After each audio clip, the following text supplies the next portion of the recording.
Hey followers, this is your boy, movie maker Doug 55. I'm currently in outer space, as you all can see. I'm in the International Space Station, and I'm overlooking planet Earth, and I can see Mars in the distance. And I have Mel Yu from Melbourne, and I also have Andy McPhee, my coach, who you all know about.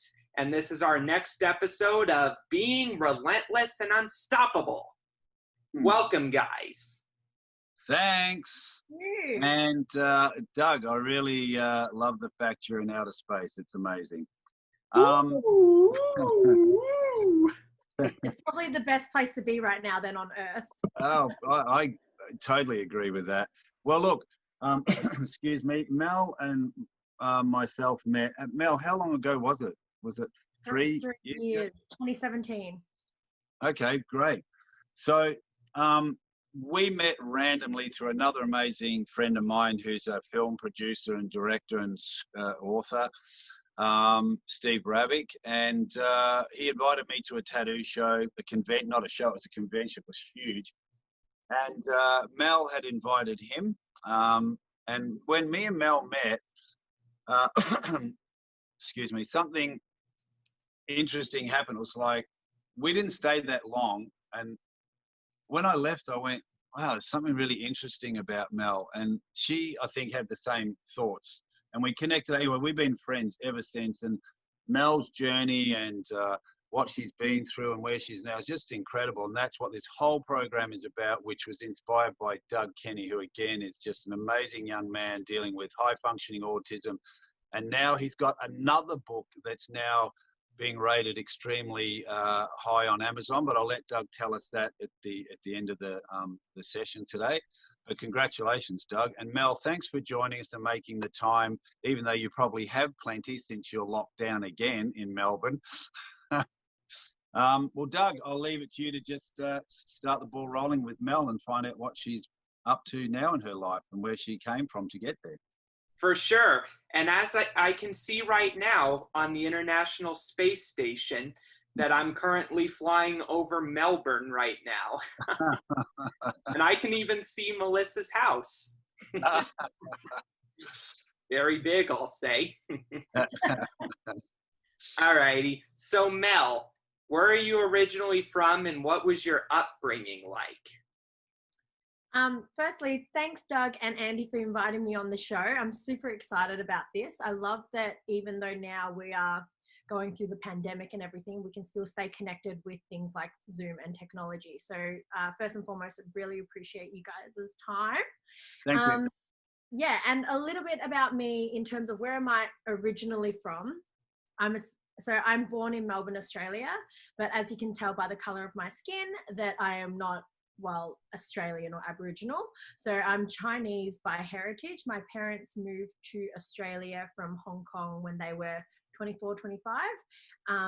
And when they had me at 26, 27 in the 90s, I was one of the only Asian families in the area that I grew up in here.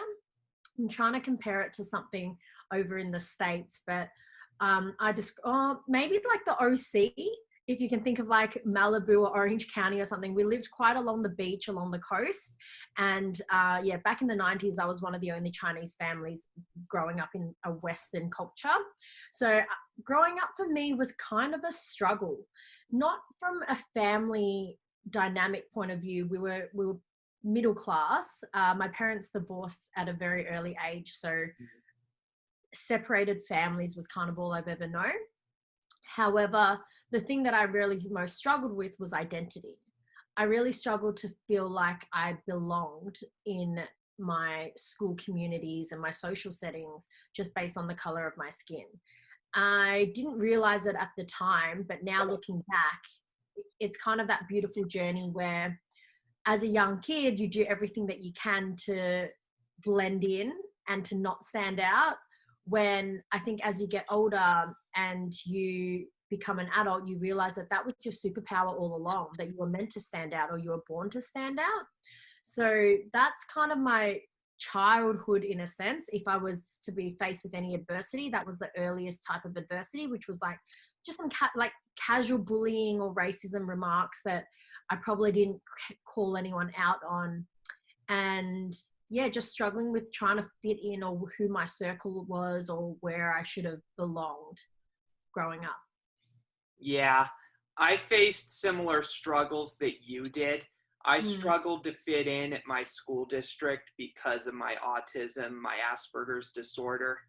And I faced a lot of hostility from certain people that didn't understand me, you know. And, you know, I admire a lot of people like you. And one person that I really admire lately has to be Greta Thunberg. Yeah, right. 100%. Yeah, because she's getting a lot of hate from a lot of people that just, you know, don't understand what she's trying to do for the world. Yeah. But I admire her, and I admire other people like that, like my friend Cody Ware, who's the only autistic NASCAR driver so far. Oh, wow, that's interesting. Yeah. I didn't know that. Yeah, and I can relate to both of those people because of the struggles they're going through. And look, thanks, Doug, for sharing that. And Mel, can you just let us know what you're doing right now? Like, apart from sitting in your apartment and not being allowed out, but your business world, what you've created, and then we'll get into how that led you to that. Of course. So there's, from growing up to now what I do, there's been a whole few thousand lives in between. But right now, currently in Melbourne, pre-COVID, pre-pandemic, I own a boutique event management company here. And we specialize in sort of like, we do trade shows, we do conventions, which is where Andy kind of said that's where I met him at one of the conventions that I previously ran, not my own though. And then I kind of do private events, corporate events, and a lot of stuff in the mental health space. And we can talk a little bit about that mental health journey in this interview, but I do a lot of work in terms of the charity space and not-for-profit space, whether that be a fundraiser, a charity gala, a corporate breakfast. And I like to bring along, I have a wealth of keynote speakers. I am one myself in terms of lived experience for suicide prevention. So yeah, we do a whole heap of cool stuff when things are, you know, normal in the world and we can all hang out. But like really now the business is kind of at a standstill. We have pivoted it in a way that we do a few master classes. I do mental health workshops on Zoom, but as you can imagine, it's not exactly the same. Sort of like, I mean, if you're acting, it's not exactly the same being in a Zoom call than in a room where you can feel that energy. But that's kind of like, go on. Yeah, sorry, Mel. That interruption, people keep calling me. It's just, I'm so popular. I'll stop it. Just, yeah, Andy McPhee, what do we expect? Yeah, there's probably more someone going, you haven't paid your phone bill, mate. I'm going to cut you off. Oh, so that's great, Mel. And I do know your story. And it's a tough one, you know, and to where you are now, that you can do what you do and still have that beautiful smile on your face, and not forget your past, not trying to get rid of it. It's there. That's what it was. And, you know, being the stand for who you are. And same with you, Doug, you know, your journey in that different aspect of where you are now, which I truly believe, and I'll say it right here now, I guarantee within 12 months, I believe Doug's going to be up there with the number one influencers for people with autism. And sorry, there's a plane going over. And an author, because your books are doing amazing. So,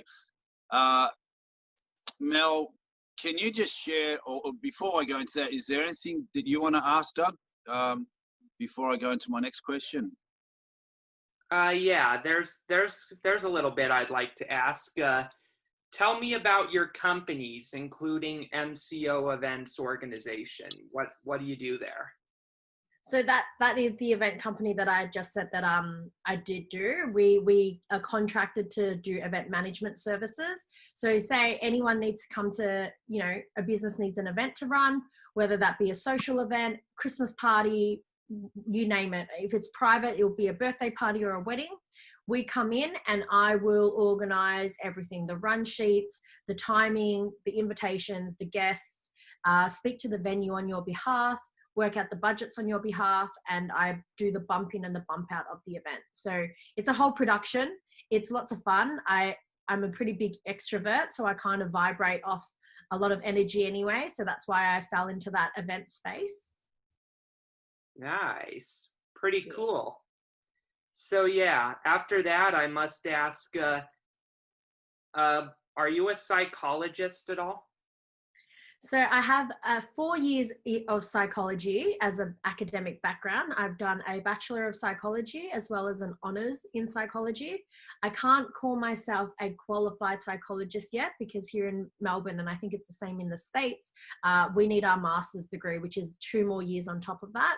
And I haven't really gone down that path. I can become a provisional psych right now. And I do a lot of work in the mental health space. So I have a certificate in mental health and a certificate in crisis counseling.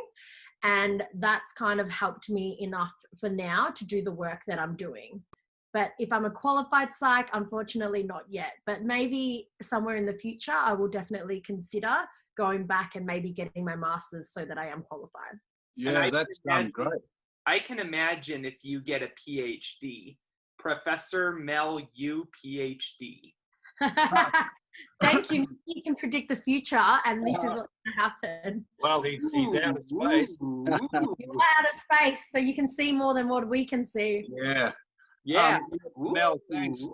That's cool. I didn't realize you had those qualifications. That's perfect. So yeah, I researched it.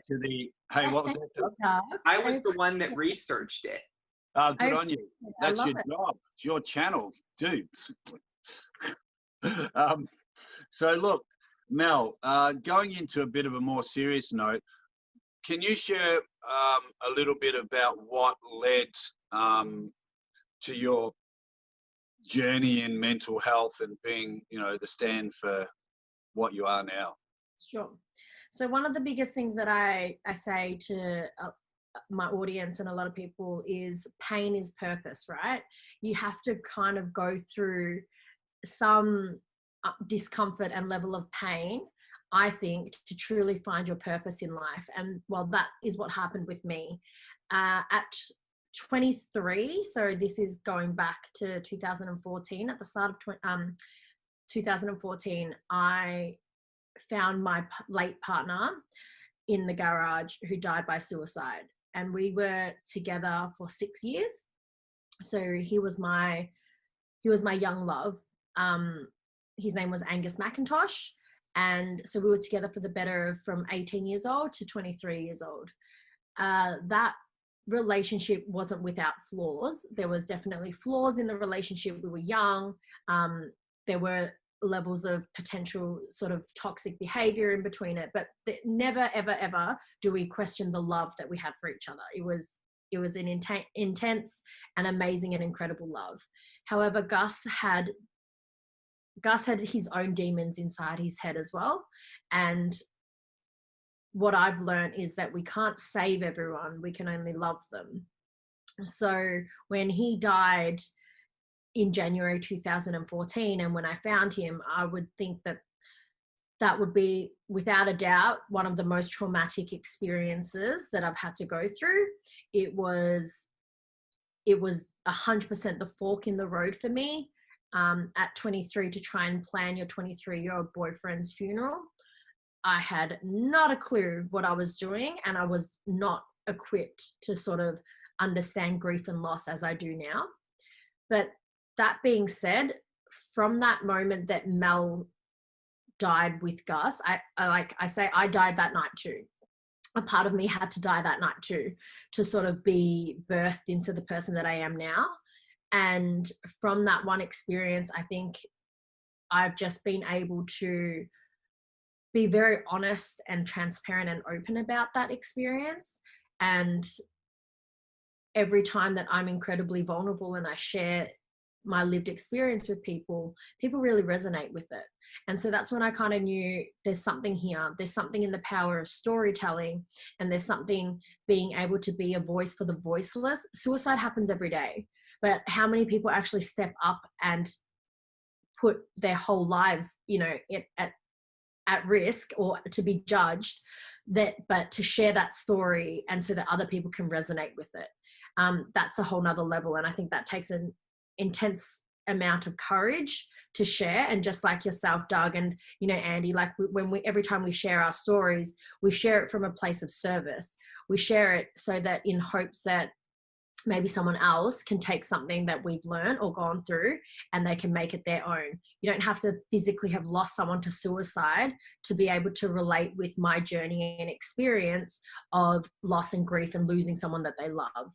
So that's kind of like that one moment has now I've been on this journey, as Andy knows, the last 6 years, it's going to come up to 7 years soon of his anniversary.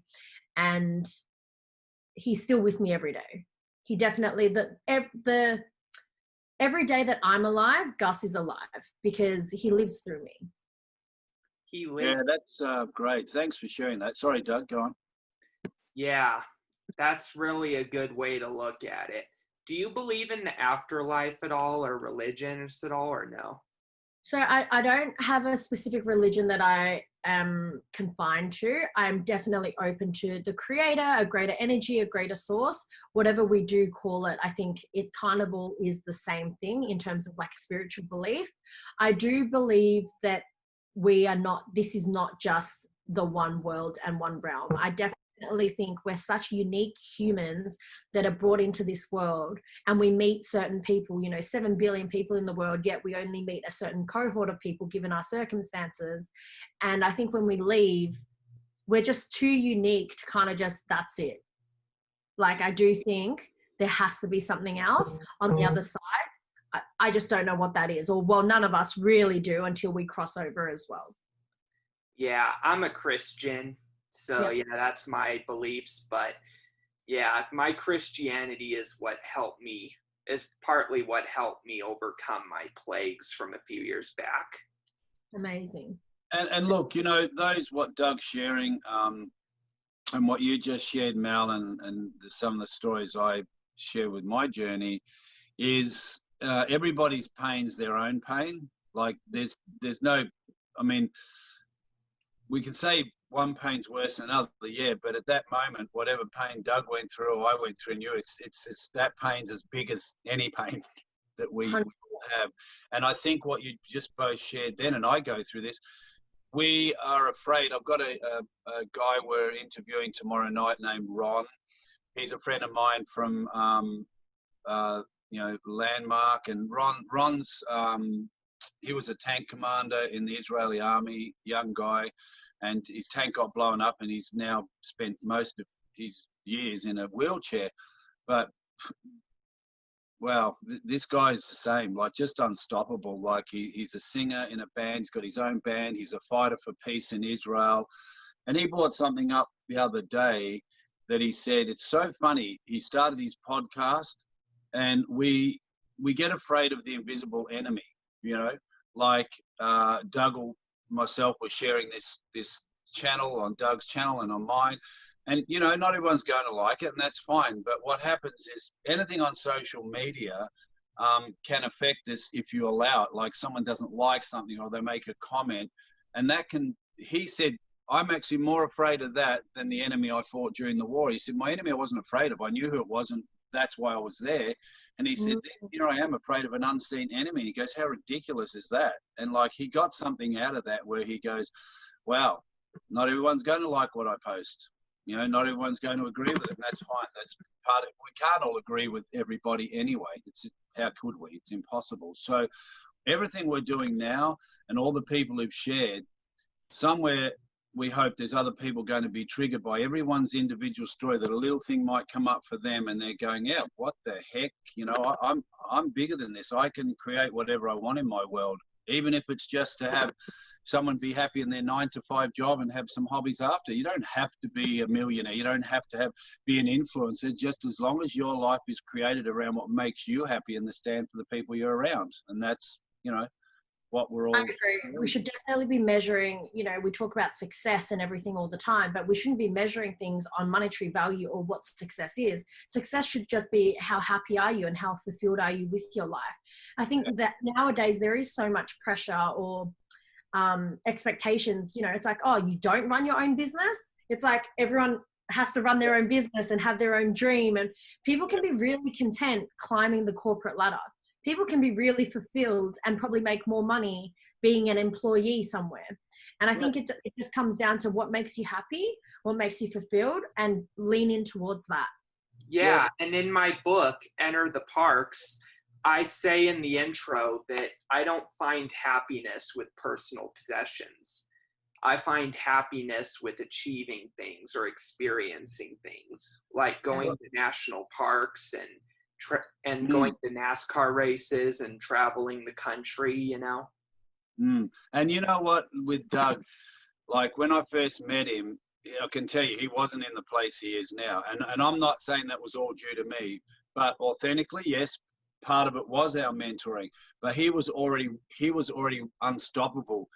All I do was tell him to do something. Like the things I'm telling him to do, I'm not an expert in any of them, but he did them. And I mentored him and stood in there, but he did the work. He did every single thing, and he's built his social media up. I said, oh, you need to build that up. Now I'm saying, hey, Doug, when you build your social media, like, what did you do? Like, I'm asking him now, right? But that's part of it. Like, he just needed that person, whoever it's going to be, and it was me, and it's been plenty of other people, to say, hey, there's something in you need to start manifesting and growing. And he's doing it. He's unstoppable. And I absolutely know he is going to be a huge influencer and a top-selling author, because he just showed me a book I didn't even know he had. And now that's rated 100s on, and what particular area on Amazon is that, Doug? Photojournalistic. Okay, and it's around about 100th bestseller, yeah? Yeah. That's I great. love that. That's amazing. And Mel, can I ask you something about what you just shared, with your loss? Does that affect you anywhere else, like in life? Does it come up for you in other relationships 100%. Or when you're out with people or anything, 100%. I think, I don't think things just affect one area. If there's something there, it's a holistic approach, right? It will transfer or it will leak into every other area of your life. So with this particular death or loss, not only did I for a long time there absorb this identity or belief system that everybody leaves. So I had just originally shared about early on my parents being divorced, didn't feel like I belonged growing up in school.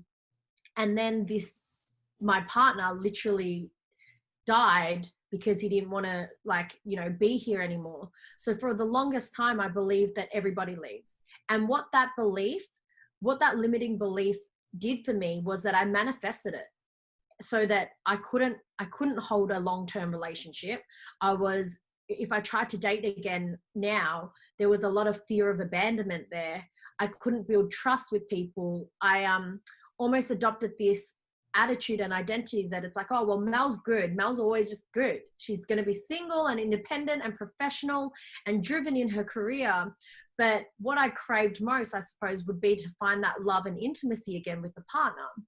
And that kept showing up though. So even if the best person that came into my life, which they did and it didn't work out, but I don't know if I was ready to show up in the love that I thought that I deserved, because I was rejecting it based on my previous relationships and experiences. So it 100% shows up in my relationships, not only probably in my intimate relationships, but my friendships and my ability to just fall and trust people. However, I am quite heart on my sleeve kind of girl. So I don't think I've been completely shut off, because I crave it. But there is a bit of that I wasn't aligned always with it. Yeah. Doug, is there a question you'd like to ask regarding what Mel just shared? Because I have one, but you go first. It's your channel. Yeah, so you're big on relationships then when it comes to mental health? Yeah, I think relationships are the fundamentals and foundations of our lives. If we look back at our lives and even during this pandemic, what a really good realization is like, well, what are the things that matter to us most? And we're not posting on our social medias our Ferraris and our Lamborghinis and our Louis Vuitton bags. During this time, more than ever, we're posting about our relationships and how much we're missing our friends, or we're missing seeing people face to face. And I think relationships are really important. A lot of mental health challenges are created because of the feeling of loneliness, a feeling of being a burden, you know?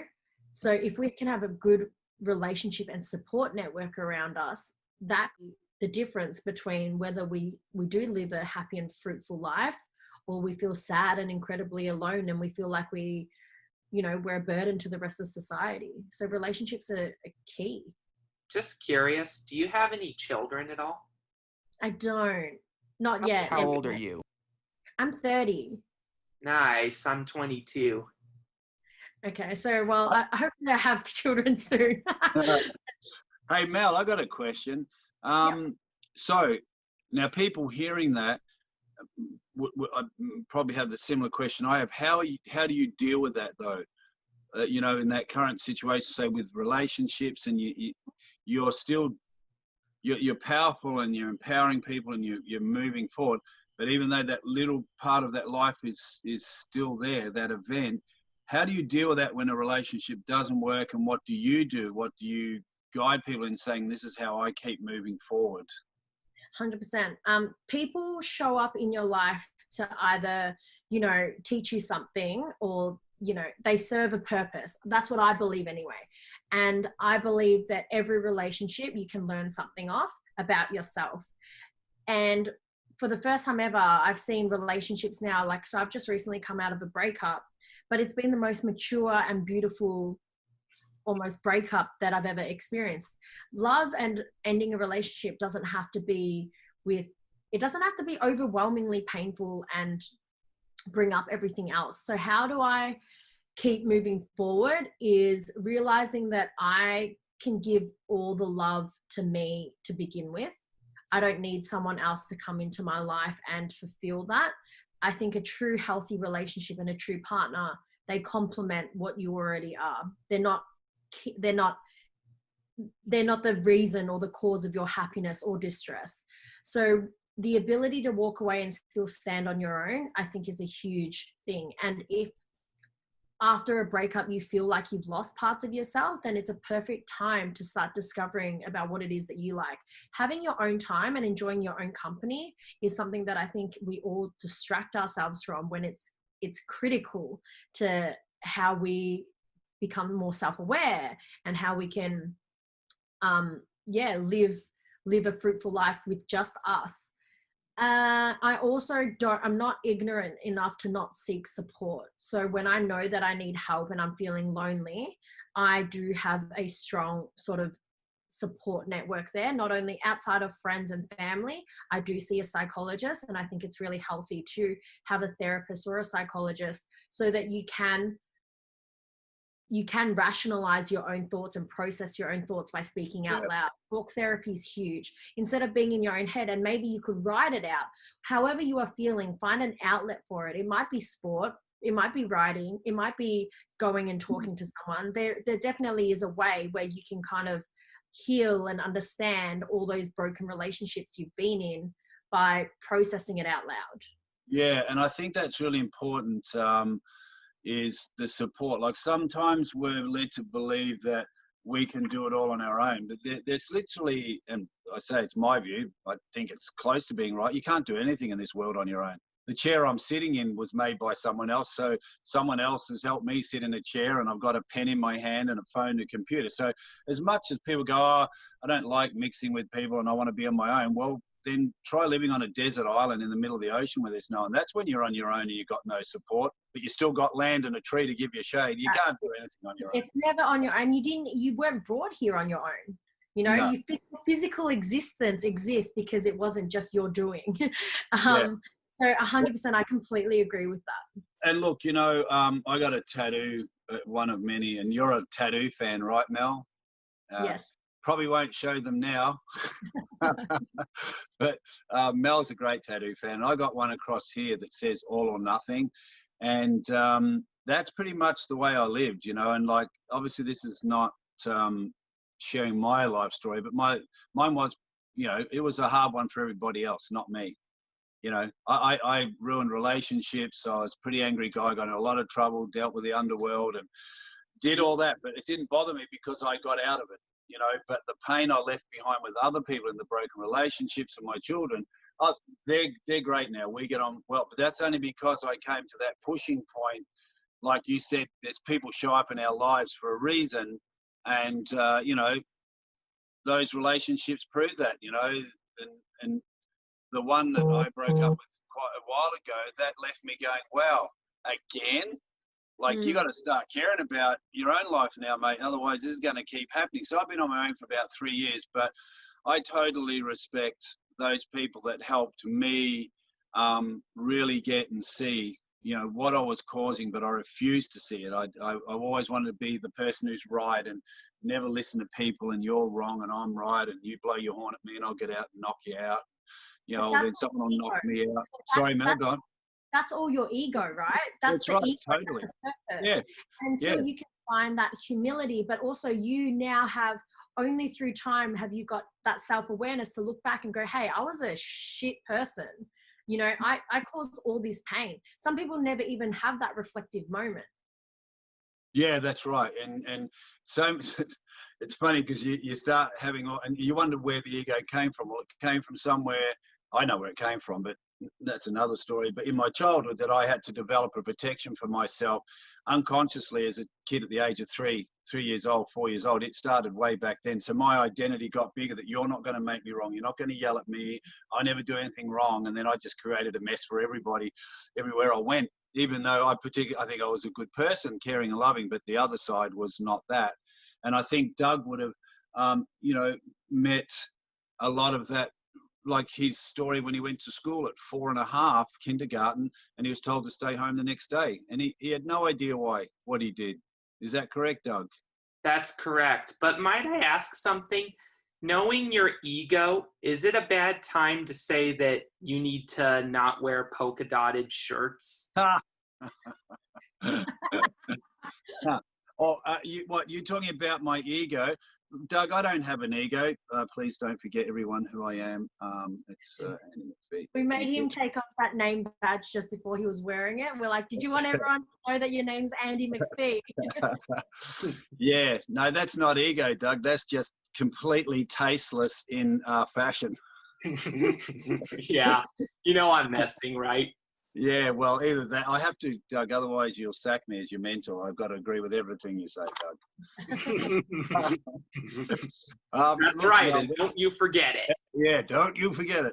Well, that's great, Mel. And look, it's so good to see you be able to have fun with such a tragic story that you told. I mean, not fun with the story, but fun with us and still have a smile on your face, which is just part of this that, you know, hopefully you're giving someone out there who's going through something really terrible and hard at the moment to see that as much as they're in it at the moment, there is something at the end of that tunnel. There is light, and it's not easy. It's not easy. It's a tough road. Definitely, with everyone being able to share their story, you won't be able to tell what the lessons is because you don't have hindsight yet. Until you get that experience, until you kind of got that distance and time between what happened to you and now what you decide to do with it, that's integral to your learning and healing when you start to be able to process it. If you're in it right now and times are tough and you're feeling shit, allow yourself to just feel shit and feel that the times are tough. That's okay too. Avoiding that's only going to come out in toxic behavior on unhealthy patterns, and it's like a lid that flips. Yeah, once you finally have too much and it's bottled up and you've had nowhere to process it, it lashes out in things like anger, frustration, But I think if you can just feel everything that you need to feel, and you might not have the words to process it, just be in that place for a while, because you know what? The sun will come out tomorrow. If today was a really, really bad day, just give up on today, forget about it, and try again tomorrow. Yeah. It's funny when you're saying that, Mel.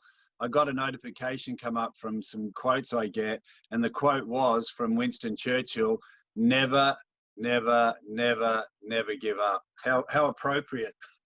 Yeah, love That's it. pretty much it. Well, look, Mel, hey, I'll thank you on my behalf because we are out of time. I really appreciate you sharing that vulnerable story and being here with us. Doug, and thank you for sharing those other pieces of your life that you're being so open to sharing that. So I'll let you take us out, Doug, and if there's anything else you'd like to share with Mel before we finish. Yeah, I don't have any more questions to ask, but I want to thank you for joining us, Mel. And next week, I return to Earth from space and we splash down in Port Phillip Bay in Melbourne. I will find you. Well, all thanks, right. Mel. Thanks, Doug. All right, sign us out, Dougie. Thanks, mate. All righty, followers. If you enjoyed our guest today, please follow her on Instagram and Facebook. And please follow me and like and subscribe at Movie Maker Doug 55. All righty. Thank you.